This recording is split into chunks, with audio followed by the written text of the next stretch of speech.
வணக்கம் நண்பர்களே. இன்று உலக கிறிஸ்தவர்களின் கவனத்தை ஈர்த்துள்ள ஒரு முக்கியமான செய்தியை பற்றி பார்க்கப் போகிறோம். சீனாவில் கடந்த 9 மாதங்களாக சிறையில் அடைக்கப்பட்டிருந்த போதகர் எஸ்ரா ஜின் தற்போது விடுதலை செய்யப்பட்டு தனது குடும்பத்துடன் அமெரிக்காவில் மீண்டும் இணைந்துள்ளார். ஆனால் இந்த விடுதலை எப்படி சாத்தியமானது? யார் யார் இதற்காக முயற்சி செய்தார்கள்?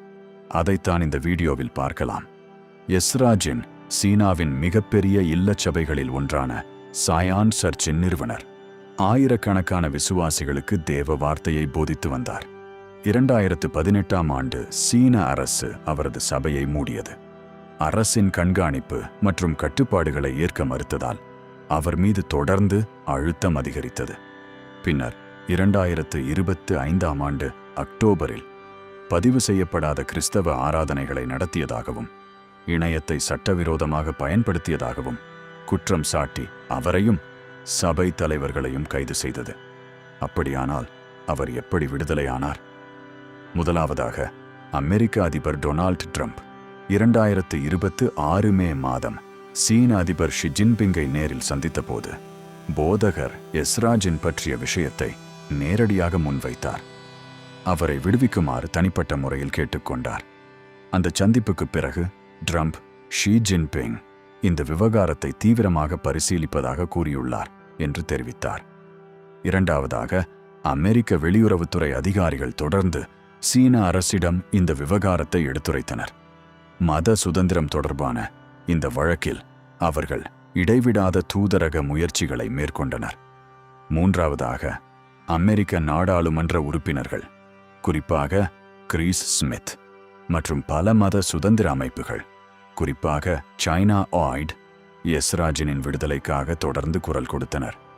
அவரது மகளும் அமெரிக்காவில் பல இடங்களில் பேசி தனது தந்தையை விடுவிக்குமாறு உலக நாடுகளிடம் வேண்டுகோள் வைத்தார். இறுதியாக 2026 ஜூலை 3ஆம் தேதி எஸ்ரா ஜின் சிறையிலிருந்து வெளியே அழைத்துச் செல்லப்பட்டார். முதலில் அவருக்கு வேறு சிறைக்கு மாற்றப்படுவதாகவே தோன்றியது. ஆனால் விமான நிலையத்திற்கு சென்ற பிறகே அவரிடம் புதிய கடவுச்சீட்டு வழங்கப்பட்டு அமெரிக்காவுக்கு அனுப்பப்படுவதாக தெரிவிக்கப்பட்டது. பின்னர் அவர் லாஸ் ஏஞ்சல்ஸில் தனது மனைவி மற்றும் பிள்ளைகளுடன் மீண்டும் இணைந்தார். ஆனால் ஒரு முக்கியமான விஷயத்தை நாம் நினைவில் கொள்ள வேண்டும். சீன அரசு எந்த காரணத்திற்காக எஸ்ரா ஜினை விடுதலை செய்தோம் என்று அதிகாரப்பூர்வமாக எந்த விளக்கமும் வெளியிடவில்லை.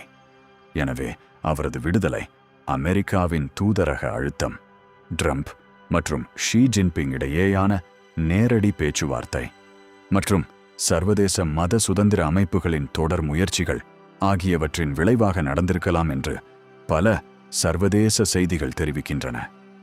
இருப்பினும் எஸ்ரா ஜினின் சபையை சேர்ந்த சில தலைவர்கள் இன்னும் சீன சிறைகளில் உள்ளனர்.